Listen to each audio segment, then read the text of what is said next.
کہ برا بن عازب رضی اللہ تعالیٰ عنہ حدیث کے راوی ہیں، یہ ابو داؤد میں ہے اور دیگر کتب میں ہیں جو صحیح بخاری مسلم کے بعد نچلے درجے کی کتابیں ان کے بعد، تو سنن ابی داؤد میں ہے، مسند احمد بن حنبل میں ہے۔ اس میں فرمایا کہ جب آپ میت کو دفنا دیتے ہیں اور اس کے بعد پھر فرشتے آتے ہیں، میں مختصر کر رہا ہوں تاکہ زیادہ چیزیں بیان ہو سکیں، وہ آ کے پوچھتے ہیں یا ھذا من ربک، اے بول تمہارا رب کون ہے، ما دینک تمہارا دین کیا ہے، وما نبیک اور تمہارا نبی کون ہے۔ پھر آگے جو مسلمان مومن ہے وہ جواب دیتا ہے۔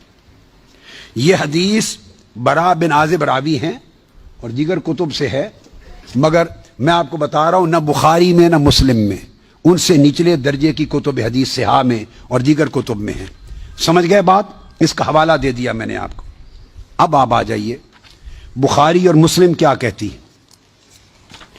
صحیح بخاری اور صحیح مسلم وہ بتاتی ہے کہ قبر میں ایک ہی سوال ہوگا۔ میں تینوں سوال مانتا ہوں، میرے بارے میں کوئی نیا عقیدہ نہ سمجھ لیں اپنا، میں تینوں مانتا ہوں، مگر میں بتا رہا ہوں کہ یہ تین سوال نہ صحیح بخاری میں ہے نہ مسلم میں ہے، صحیحین سے نچلے درجے کی کتابوں میں ہے، سنن ابی داؤد اور دیگر کتب میں۔ امام بخاری نے تین سوالوں کی روایت نہیں بیان کی، امام مسلم نے تین سوالوں کی حدیث کو روایت نہیں کیا۔ وہ کیا کہتے ہیں، امام بخاری اور امام مسلم سے بڑا امام تو حدیث میں کوئی نہیں، بولیے۔ وہ کہتے ہیں ایک ہی سوال ہوگا۔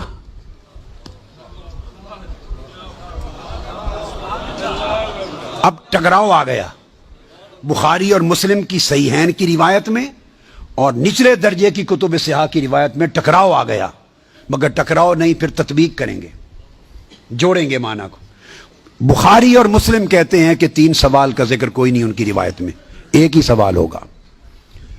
انس بن مالک رضی اللہ تعالیٰ عنہ روایت کرتے ان العبد اذا وضع فی قبرہ وتولى عنہ اصحابہ انه لیسمع قرع نعالہم اتاہ ملکان یقعدانہ فیقولان ما کنت تقول فی ھذا الرجل لمحمد صلی اللہ علیہ وسلم۔ صحیح بخاری، یہ صحیح بخاری کتاب الجنائز کو اٹھا کے دیکھ لیں، حدیث نمبر 1308 جا کے مطالعہ کیجئے۔ پھر کتاب الجنائز میں حدیث نمبر 1673، صحیح مسلم کتاب الجنہ و صفت نعیمہا، پھر ابو داؤد میں بھی ہے، نسائی میں بھی، احمد بن حنبل، ساری کتب صحاح میں یہ حدیث، اور بخاری اور مسلم کی متفق علیہ۔ اگر متفق علیہ حدیث کچھ اور بتائے اور نچلے درجے کی کتب حدیث اس سے مختلف مضمون بتائے اور تطبیق نہ ہو سکے تو کس کو اختیار کیا جائے گا؟ متفق علیہ کو۔ درست قاعدہ ہے نا، یہاں تطبیق ہے، آگے چلتے ہیں۔ مگر امام بخاری نے روایت کیا کہ حضور علیہ السلام نے فرمایا بندے کو جب قبر میں رکھ دیا جاتا ہے اور اس کے دفنانے والے جب چلے جاتے ہیں انہ لیسمع قرع نعالہم، عام میت بھی واپس جانے والوں کی جوتوں کی آہٹ سنتا ہے۔ یہ متفق علیہ حدیث کے الفاظ ہیں، انہ لیسمع قرع نعالہم، پلٹنے والوں کے جوتوں کی آہٹ سنتا ہے۔ ہم جھگڑے کرتے پھرتے ہیں، خدا کا خوف ہونا چاہیے۔ عام میت پلٹ کے جانے والوں کی جوتوں کی آہٹ سنتا ہے، آپ کہتے ہیں اولیاء قبروں میں آپ کا سلام نہیں سنتا۔ ہم کس چکر میں، ہم نے عقیدے کہاں سے لیے ہیں، ہم نے کیا ڈھونگ رچا رکھا ہے؟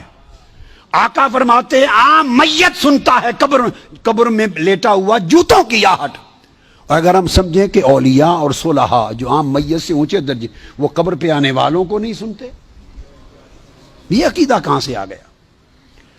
جب لوگ مر جاتے ہیں تو فرشتے آ کے اٹھا دیتے ہیں اور بٹھا کر ایک ہی سوال کرتے ہیں، ما کنت تقول فی ھذا الرجل لمحمد۔ جب پوچھا جاتا ہے تیرا رب کون ہے تو سوال کا جواب لیک آؤٹ نہیں کرتے، مشکل میں ڈالا، بتاؤ اگر جانتے ہو تو رب کون ہے۔ پوچھا جاتا ہے تمہارا دین کیا ہے تو جواب کا اشارہ نہیں دیتے۔ اللہ نے اپنے سوال میں اور اپنے دین کے سوال میں مشکل رکھی ہے، اشارہ نہیں دیا۔ جب محبوب کا پوچھا ہے تو تھوڑا سا اشارہ بھی دے دیا ہے کہ میرے محبوب کے امتی گھبرا نہ جائیں، میرے محبوب کے امتی یا رسول اللہ کہنے والے کہیں مشکل میں نہ آ جائیں، بھرے میرے سوال کا جواب نہ آئے دیکھ لیں گے، میرے دین کا سوال اس کا جواب نہ آئے دیکھ لیں گے، میرے مصطفیٰ کے سوال میں کوئی فیل نہ ہو۔